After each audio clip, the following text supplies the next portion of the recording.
Okay, I'm not gonna lie, I'm kind of glad I waited like a day or two to give my full thoughts on this trade because my thoughts when I first heard about this trade are not the same thoughts that I currently have about the trade right now. That being said, this trade has a lot of different layers to it on both sides. So I figured the best way to break down this trade is to talk about the things to like about this trade for both teams and the things to not like about this trade for both teams. So we're gonna start with the Knicks. What is there to like about this trade for the Knicks? Well, for starters, I mean, having a stretch five like Karl Anthony Towns, I think is going to add such an incredibly awesome dimension to their offense. Say what you want about Karl Anthony Towns, criticize him all you want, on the court, off the court, whatever.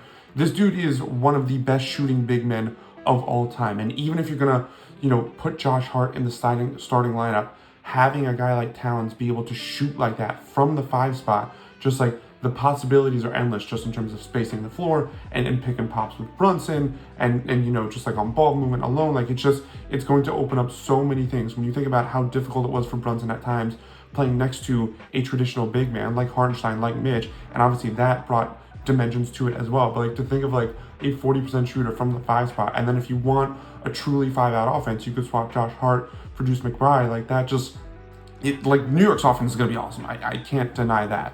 And then another thing to like about the move for the Knicks is that if it is true that Dante DiVincenzo wasn't really looking forward to a reduced role and limited minutes, then it's definitely better to deal with that situation before the season, before the season gets started, and then obviously it becomes more of a drama. So just better to handle that sooner than later, and especially before the season. What's not to like about this deal for New York? Well, I think for me the biggest frustration is it's sort of twofold.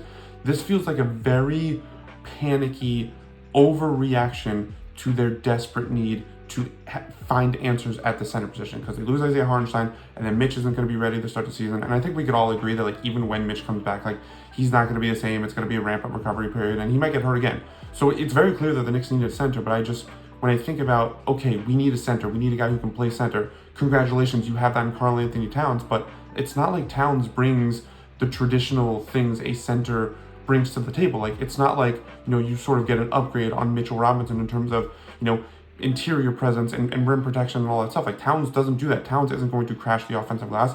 He's not a great rim protector. He could do other things defensively, and I think he is a good defensive rebounder, but like he doesn't bring those things that the Knicks would typically want from a center. So if that's the case, why were they so just like so desperate to bring in a center who doesn't bring traditional center skills? And that brings me to my next point, which is that I think there's also frustration from my perspective, and I talked to a few other Knicks fans who also feel this way, which is that like I think we're all frustrated that like why was New York in such a rush to make this blockbuster deal? Like why weren't they willing to at least see what they have? Like there was a lot of hope and optimism about this team, whether it was playing Julius at the 5 or the 4 Nova guys, and like I think there was just a lot of optimism, a lot of like confidence in this group, and to not even see what that could possibly bring you, I think just felt weird because there was definitely a lot to like. The only thing I could think of as to why this deal got made and why Leon didn't want to even see it for even like a couple of months or till the trade deadline is that I wonder if he didn't necessarily believe in Julius Randle's fit with this team, because I think Julius Randle is sort of a guy who really needs to just like, he's sort of like a vacuum, right? He sucks up the ball, he pounds the air out of the ball, and like in order for him to really produce, he really needs to like have the ball in his hands a lot. And I wonder if Leon thought that kind of play style alongside Brunson, who is already that kind of guy, and rightfully so, but then Mikal Bridges is also a guy who's going to need his touches as well, if Randle wasn't necessarily the better fit, because I think Towns, again, for all the things you want to criticize him about, I think he is the much better off-ball player than Randle. The counter to that, though, would be, okay, but what about the Knicks in January of 2024, the classic January Knicks, where they went 14-2 with Brunson, Randle, and Anunoby all playing? Like, that's evidence that, like, hey, Randle and Brunson can play together. They can play off of each other. They were not just winning games, but they were dominating opponents. They blew out Miami. They blew out Philly. They blew out Denver. Like, there was evidence there to see, like, okay, why don't we at least see what this can be?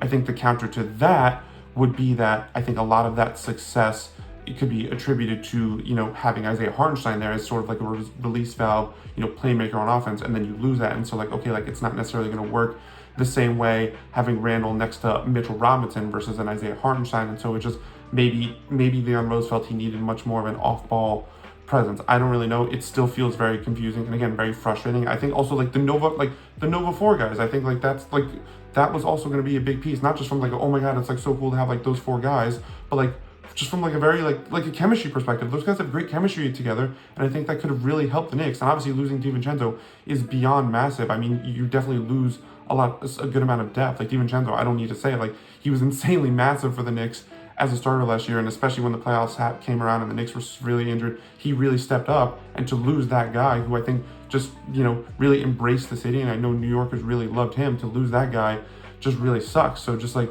it feels like a very high risk, high reward move for New York, where I feel like if Josh Hart is able to become the starting 2 guard, and if they're able to figure out the spacing and that works out, and then if like a Deuce McBride can step up, and a Tyler Kolek, and then maybe like a Landry Shamet campaign, like if those guys can step up and Mitch can come back healthy, this move looks a lot better. But I know for me in particular, there is a lot of frustration as far as like, I was totally on board with the team that we had, and I was excited to see, and I thought it could also be great in its own ways, and to not even give it a chance, I think is just really frustrating. So that's the Knicks side of it. On to Minnesota. What do you like about this move for the Timberwolves?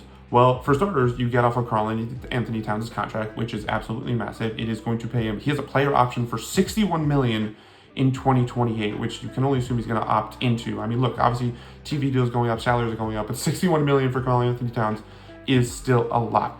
And, you add a guy like Donte DiVincenzo, who I just said I think is a really great 3-and-D 2 guard. And so to add that depth on your team, especially because Minnesota at times really lacked 3-point shooting in the playoffs last year, where guys can really hit a shot, to add a guy like DiVincenzo to the mix, I think is going to be great.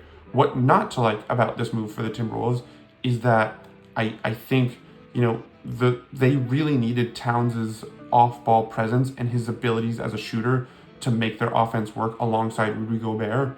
And I think now that you swap him with Randall, I think you lose spacing, and then you also bring in a guy who, like I said, from the Knicks perspective, like he really needs the ball to succeed. He can shoot, he can play off the ball a little bit, but like it's just not his style. He needs the ball, he's gonna pound the air out of the ball, and I don't think that's such a good fit alongside Anthony Edwards. And again, like the spacing is worse, and so you just fundamentally alter everything about your offense and your offensive structure. And so like, is it worth it just to get Donte DiVincenzo to like add back that player? I don't really know. Like again, you definitely get more financial flexibility getting off of Towns' contract, but at what cost? Like you just made the Western Conference Finals. Money should be no object. Obviously, that's not how it works with the second apron and all that stuff in today's NBA. You also have to factor in that Minnesota is going through like that weird ownership situation where you don't really know who even owns the team anymore, or who's paying the luxury tax and all that stuff. But it definitely feels like a downgrade. And I think the thing overall that's tough for both fan bases is that there is an emotional component to both of this. I definitely criticize Julius Randle a bunch, but I also have to give him credit as a guy who really set the foundation for this era of Knicks basketball. Like he was the guy who brought the team back to the playoffs. He was the guy who became an all-star and started to make the Knicks relevant again. You have to give him credit for that. And I was really looking forward to, I think, his best opportunity to maybe, change the narrative on him. I was hoping he could use like the pieces around him to have a really great playoff run. And I was really excited to see that, and that sucks. And obviously the way we fell in love with Donte DiVincenzo, that sucks. And I think the way we all like got really excited about the Nova guys, like that, that was like such a fun part of the summer, and to not even get to see it again. It's not that it didn't work. The fact that we never even got to see it, I think is going to be very frustrating and a big what if. Also a big what if is like, what if Isaiah Hartenstein just re-signed with the Knicks? And none of this would have happened, but that's a criticism of the CBA, and I'm not going to get into that. And obviously if you're a Minnesota fan, again, for all the criticism of Towns on the court, like this dude spent 9 years in Minnesota, was there through so many ups and downs, similar to Randall. Like he helped bring them back to the playoffs. Like he was a big part of them ending that playoff drought. And he's obviously been through so much, whether it was Flip Saunders or his own mom and just like a whole bunch of other stuff. And I think the Wolves fans really grew to love him, and he was such a big part of the community. And so to lose that in literally like the blink of an eye, where like this literally came out, so unexpectedly. I don't even think the players knew about this. And I think it's just, so there's like the on-court perspective where like I think if you ask me, I think I kind of like this move for the Knicks more than I do for Minnesota, which is not something I was feeling in the moment, because I thought Minnesota got 2 good players, whereas New York only got 1. And I could also argue that Randall is better than Towns, but like I think there's a lot more avenues for this to work for New York because of the pieces they already have in place, and because they're going to be asking something different of Towns versus I just think Towns is going to be a better fit, a more seamless fit in New York, versus I think Randall, like DiVincenzo is going to be fine, but Randall I think is going to be like much harder to fit in playing alongside a paint perimeter, a paint oriented guy in Rudy Gobert, and playing alongside Ant Edwards, and trying to figure out where he fits in while also trying to get his. You also have to remember he's in a contract year, so I don't know how much off ball he's going to want to do, and I think that's going to hamper Anthony Edwards a little bit, and how's that going to work. So ultimately, I think it's more of a win for New York, but I'm still very conflicted in both areas, and I think it could easily be like, it's kind of funny that both fan bases don't really seem to like this trade, but I do think there's a bigger window for this to work out for New York because of the pieces they already have there.